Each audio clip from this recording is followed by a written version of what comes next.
The quest for a three-peat is over. The United States women's national team was knocked out of the Women's World Cup after a 5-4 penalty shootout defeat to Sweden in the round of 16 on Sunday. Let's break down what went wrong and what is next for Team USA after the 2023 Women's World Cup. And we're going to do that with Steph Savino, head coach of Morris Elite in the USLW League. Steph has been giving us great coverage throughout this tournament. She joins me now. Steph, how are you doing? It was an early morning, tough loss for the U.S. who were knocked out of this tournament. How are you doing? Tough question to answer right now. There were so many emotions that happened this morning and in the wee hours of the morning. But you caught me screaming, emotionally excited at the TV, the whole 9 yards. So I'm okay.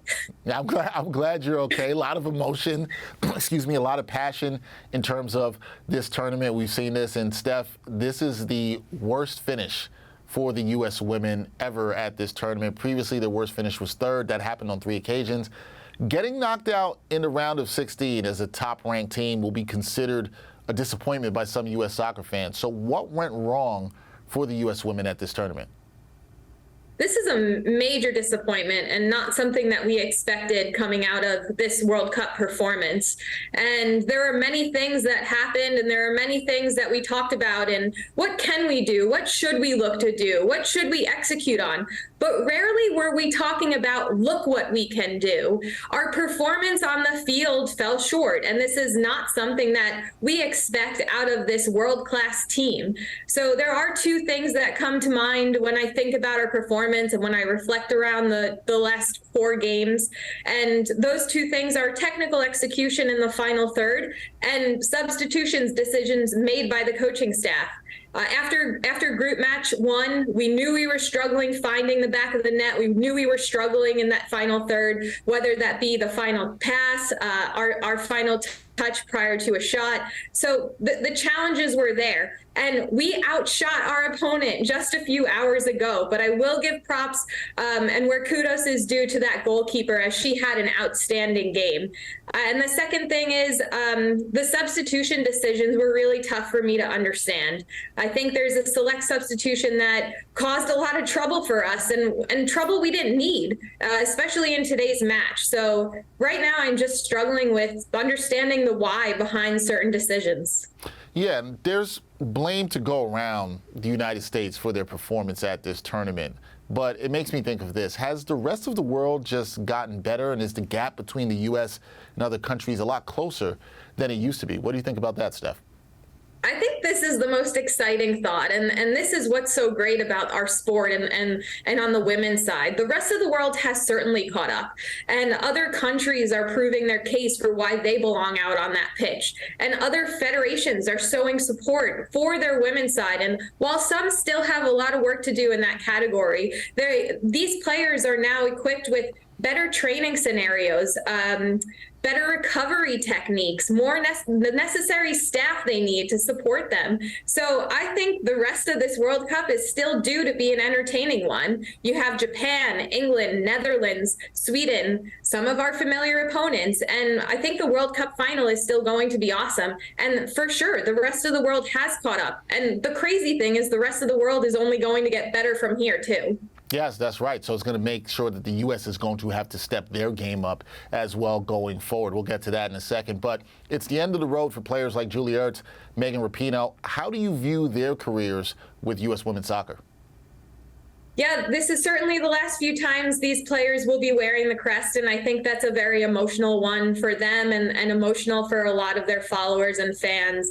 And they have made an impact on this program, and they've had rough roads, they've had triumphant celebrations. They've had fight for equality. They are viewed as women, and others out there, they are viewed as women that have made a change in this sport, have made a change for the women's sport as an entirety. So I think it's an important thought to have right now to say thank you for a long-lasting impact on our program. The last 90 minutes are certainly fresh in my mind, so it's hard to think about that too. However, the many years that these women have provided us and U.S. soccer with long-lasting moments will be very important for us, and we thank them for their careers. Yeah, got to thank them for that. Definitely salute them for that. And what they did to push women's soccer forward and push women's sports forward is so important. And Steph, lastly, I got to ask you, what is next for U.S. women's soccer following this disappointing exit? Do you think there will be changes to the program going forward as the team readies for the upcoming Olympics and the 2027 World Cup? What do you think will change or needs to change for U.S. women's soccer? My immediate reaction is yes, I believe there will be changes. And as I reflect on the roster that was put together for this World Cup, we actually had players unavailable for us to join us for this year due to injury concern or actual injuries that they were going through. So I think our performance actually could have been a little bit different with other players out there. Carly actually said a really interesting thing at the end of the match today, that Vlatko inherited a World Cup championship team, and she is 100% right in that. And as a coach, that sets your expectations incredibly high. And not only does that set your personal expectations, but your external expectations. So you're challenged, you're forced to think, okay, what do I need to do to continue this run? And I think that could be also intimidating on the flip side. Do I see changes happening in the future? It is really hard for me to look past what just happened in the last few hours. But what I do know is the round of 16, while that eliminated us, that put us in a very uncomfortable situation. So what I do know is that our future needs to accept uncomfortable situations, because right now we're showing that we can't handle it. Yeah, and it really is about what happens from here. An uncomfortable situation. Obviously, this is very fresh and raw for U.S. soccer fans, people around the sport, the players who played in this, but it really matters what they do going forward, and we'll see how this U.S. women's soccer program moves forward past this point. Steph Savino, great coach in the USLW for Morris Elite. I want to thank you for the great coverage that you've given us throughout this tournament. Disappointed that we won't talk further about the U.S. women in this tournament, but I really want to thank you and salute you for your time and your insight that you gave us. We really appreciate it here. So thank you so much, Steph. Thank you very much. It was an honor, and I absolutely loved sharing my thoughts with you. So I appreciate it very much. I appreciate you, and we will connect more down the road. Thank you again. Thank you.